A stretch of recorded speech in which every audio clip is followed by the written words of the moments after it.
What's up, guys? My name's Brandon, and welcome back to Apple Weekly. In this episode, we're going to discuss more about iOS 17.4 and when the next iOS versions are going to be released. We're going to talk about Apple's big AI move this past week, a big AirPods update that's coming later this year, what's going on with TikTok, a crazy AirTag story, and more. And as always, if you want to stay updated with everything going on in the world of Apple, be sure to subscribe to my channel by clicking that link down below, and also check out the Apple Den newsletter. Okay, so before we get into the speculation about iOS 17.5 Beta 1 and iOS 17.4.1, let's talk more about the latest public release, iOS 17.4, because we have some additional changes that just came about this week. So first off, there are several new security patches that have been updated on Apple's website for iOS 17.4 and iPadOS 17.4. So not all of these were there at the beginning when this was first released, but now we have a ton of additional CVEs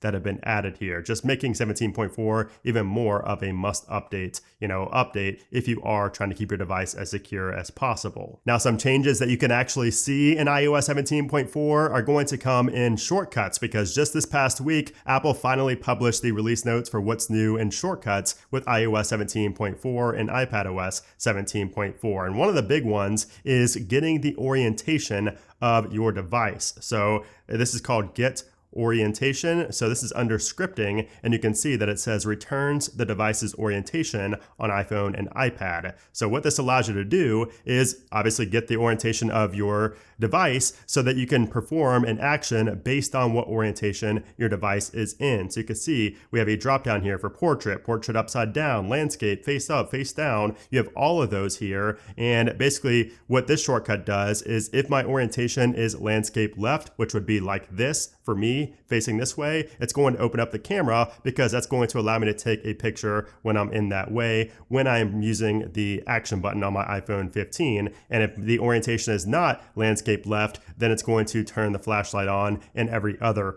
orientation. So I mentioned the action button because that's what I set this up for, and I'd imagine that that's what most people are going to set this up for, because as you know, if you go into the settings on the iPhone 15 and then go to action button, you can have this set to a shortcut. So now if I go to shortcut and I choose that shortcut that we just built right there, now if I put my device in that specific orientation and press the action button, it's going to run that shortcut, and it's going to all be based off of that orientation, which is really awesome. Before you had to use a third-party app, now it's built into shortcuts. There's also a new shortcut under workout called Get Physical Activity. So this is going to return a physical activity that describes how you're currently moving. So walking, running, or in a moving vehicle, you can now base a shortcut around that physical activity. And then a big one for Vision OS, if you have an Apple Vision Pro, is that you can now shut down, copy to clipboard, which is huge, recognize music, and show definition. So those are all new actions if you're building out shortcuts on the Vision Pro. And then we also have some additional actions here for macOS. So we have keyboard navigation is now supported in menus when running shortcuts. Shortcuts can now be dragged from the library while in list view to folders in the sidebar. Opened windows are now restored when the app relaunches, and improved performance and reliability for shortcuts as a whole. So multiple shortcuts changes in iOS and iPadOS 17.4, which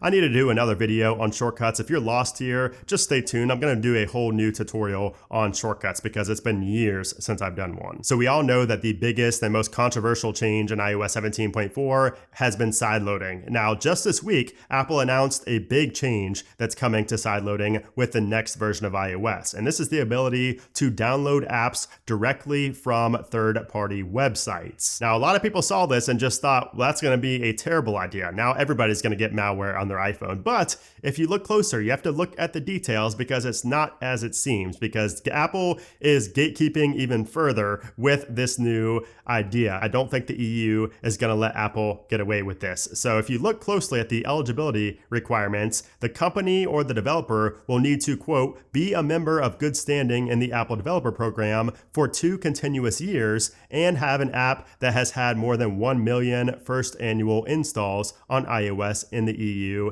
in the prior calendar year. So you have to be a developer for 2 years and have over 1 million installs on your app in the previous year to even be allowed to put the application on your third-party website for others to go to download. While that might seem like a good idea for like safety, that is such a gatekeeper move that's going to allow, or it's going to disallow so many developers out there, especially indie developers, to not be able to take advantage of this feature that could greatly improve their margins and, can greatly improve just their overall branding by having people go directly to their website to download the application. So this is what Apple proposed. I don't see the EU allowing Apple to require so many specifics for this to happen, but that is the case. And they said this is coming in a software update later this spring, which I would assume is 17.5. And then in addition to this, they also announced that as of today, so in 17.4, third-party app stores are allowed to offer apps solely from their own catalog. And then also when directing users to complete a transaction on their website, developers can now choose how to design the promotions, the discounts, and other deals instead of just using the Apple provided design templates. Those are now just optional. So a lot of big changes surrounding the Digital Markets Act, and I would imagine that these features and these changes will continue coming over the next several years. Also, I just want to take a minute to thank you guys for the major support that I got with the Rewind wallpaper collection. You can see I have it out and about here, and it looks trippy because the wallpapers look like an actual phone, like the 3310, the Nokia 3310 there. This one actually looks like the iPod. So if you bought these wallpapers, I appreciate it. The support was amazing. So if you haven't picked these up yet,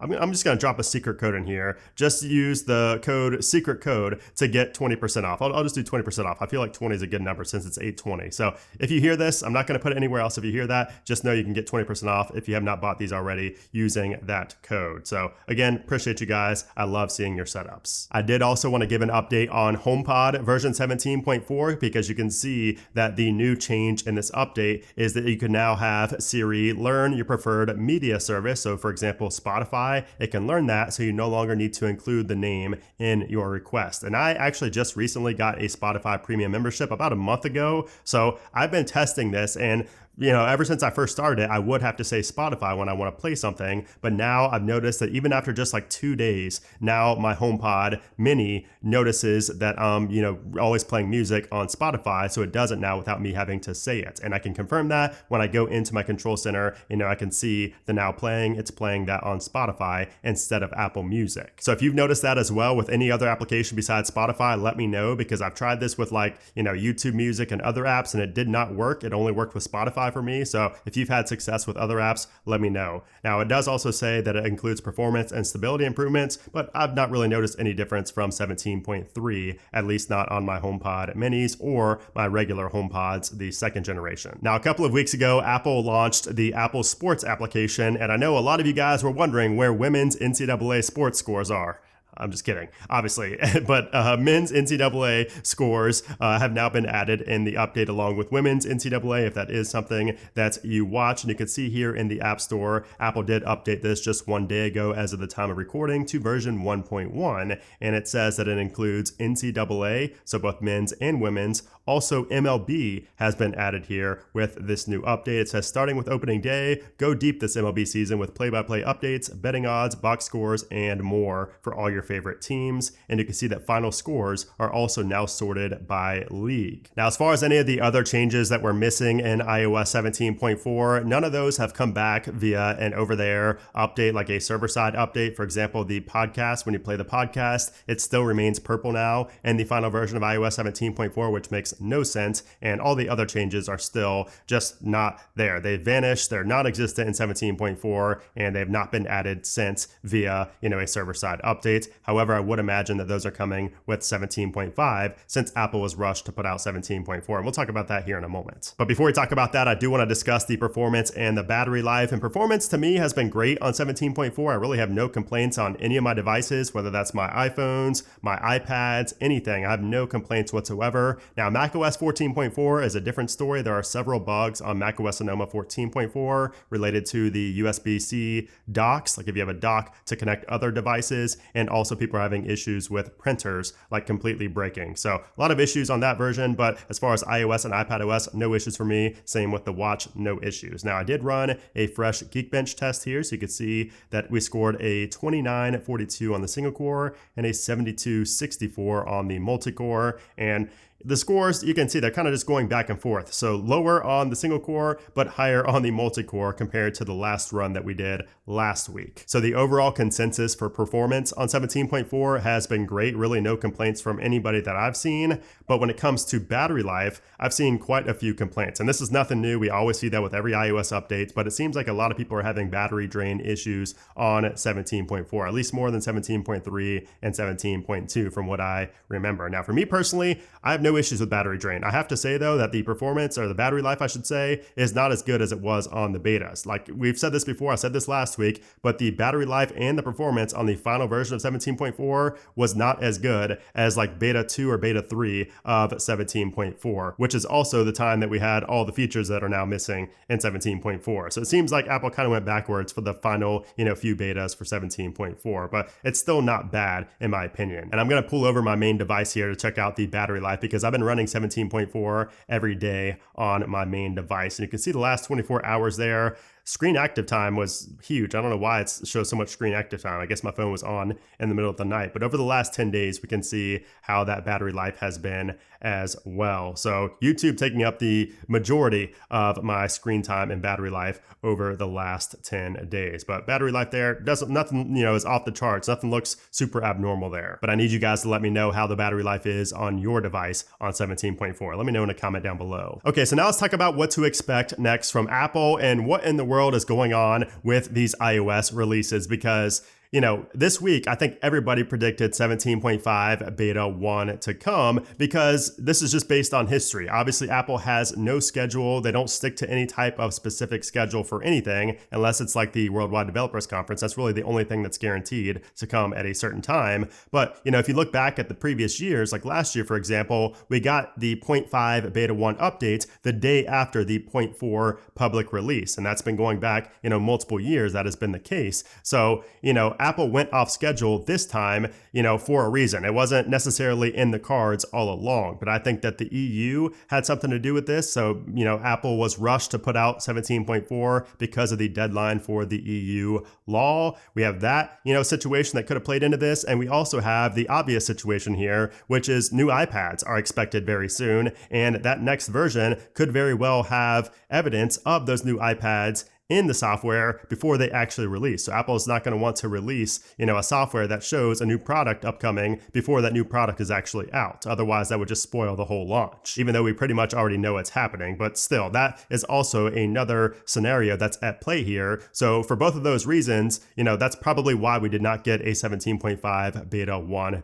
this week. Again, very abnormal, but there are a lot of outside, things that are playing into the release of that. Now, we do also know that 17.4.1 is in the works. This was showing up in the analytics on Mac Rumors, and that was expected, I said weeks ago, to expect a 17.4.1 at some point in March. And I do think we're going to see that sooner rather than later, especially because of all the macOS issues that are going on right now. And also, we did just get new MacBook Airs last Friday. So I do think we're going to see a double point update next week. So the week of March 18th, I would expect to see 17.4.1 and all the other double point updates. If we don't get it next week, the following week is pretty much a guarantee. But I think next week is the most likely for 17.4.1 and also for iOS 17.5 beta 1. So we could even see those new iPads get announced next week as well, and that would kind of be the icing on top to confirm that a 17.5 beta 1 is coming. Like if we get 17.4.1 on Monday and new iPad announcements on Monday, that means that 17.5 beta 1 is pretty much confirmed to be out the following day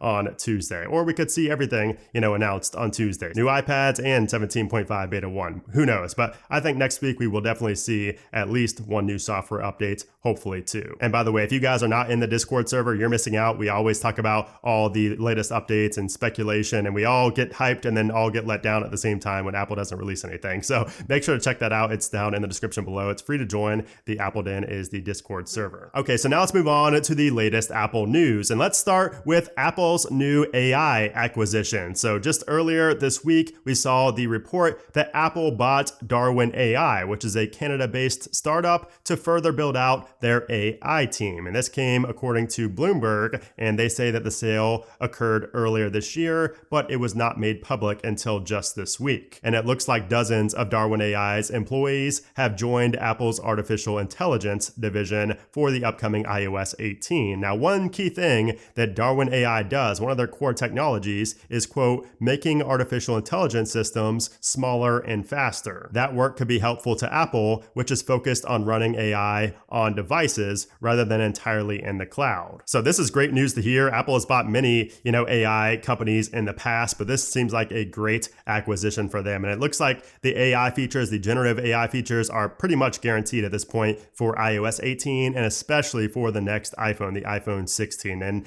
I'm sure that, some of the big AI features, like the massive ones, are going to be only available. They're going to be exclusive to the iPhone 16 series, just because I think Apple's going to use that as a big selling point. However, I do think that all devices compatible with iOS 18 will still see some of these generative AI features that Apple has been working on for a while now. And then speaking of iOS 18, it looks like the AirPods Pro are going to get a nice improvement with this update. It seems like a while since we've talked about anything related to the AirPods, but according to Bloomberg, the AirPods Pro will be receiving a hearing aid-like function. So they didn't mention that this feature is going to be specific to the AirPods Pro 2, but I would assume it will be, given the more powerful H2 chip inside. But they say that this feature is likely to be shown off at the Worldwide Developer Conference in June. And this is not the first time we've heard about this feature, because if you remember back in 2021, the Wall Street Journal reported that a new pair of AirPods, a new model, are going to have a hearing aids feature along with, the ability to monitor body posture and body temperature. Now, we've not heard anything further about the posture or the temperature, but it looks like we have, received an update now about the hearing aid feature. And it looks like that might be coming in software, not even requiring new hardware, which would be amazing. So you could not go on social media this week without hearing about TikTok being banned. I mean, really the same last week, but this week it really picked up. Everybody was talking about TikTok being banned. So what is going on? So basically the short version is the US House of Representatives, they voted on a bill that would force TikTok's parent company ByteDance to sell the app within 6 months or risk being banned in the US. And that's why you might have seen this splash screen on TikTok this week about the supposed ban. And even the TikTok CEO made a video on TikTok asking users to share their stories with senators to, quote, protect your constitutional rights. That's why you probably saw a lot of woke people this week talking about their constitutional rights. It's all because of this TikTok ban. So obviously there's a lot more nuance to this. It's a very complicated bill, and I don't think it's just aimed at TikTok. I think it's really,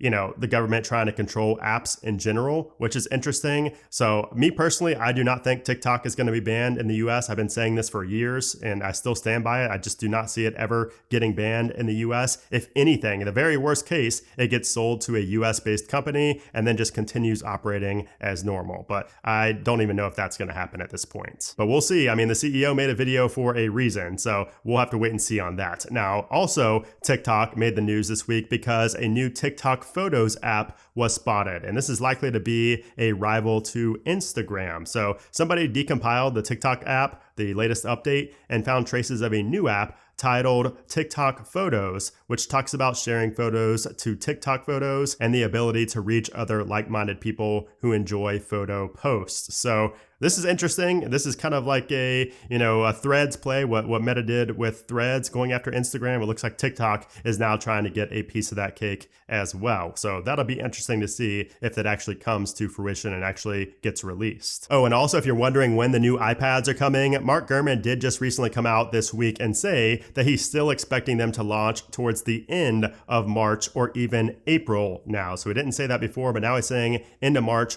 or April. So he says Apple is preparing to launch revamped iPad Pros, new iPad Airs, a Magic Keyboard, and an upgraded Apple Pencil. Look for that new hardware around the end of March or in April, as that's when the accompanying iPadOS 17.4 software should be ready to go. Now, I would assume that he's talking about 17.4.1, not 17.4, but who knows? We'll have to wait and see. And then finally, let's talk about another crazy AirTag story. So this time, a man in the UK had his car, which was a modified Nissan Pathfinder stolen from his driveway when one of his employees left the car running and the keys on the seat as he ran inside the house to grab something. Now, the man owns a scaffolding company, and this Pathfinder was a work truck that was currently being driven by an employee at the time. So anyways, once the owner of the company realized that the truck got stolen, he was shaking at first, but then he remembered that he had an AirTag inside the car that has been there for years. So he jumped in his personal car, called the police, and then began tracking the stolen car using the Find My application. And the chase was short-lived because he tracked the car down around 5 miles from his house, where it sat hidden on a quiet residential street. The report does not indicate whether anybody was caught, but it seems likely that the person knew they were being tracked from the AirTag and just ditched the car. And after this incident, he said that word spread fast in his industry, and there's even a scaffolding suppliers company who is now offering free AirTags to customers. So a pretty anticlimactic ending, but it's just a good reminder to never leave your keys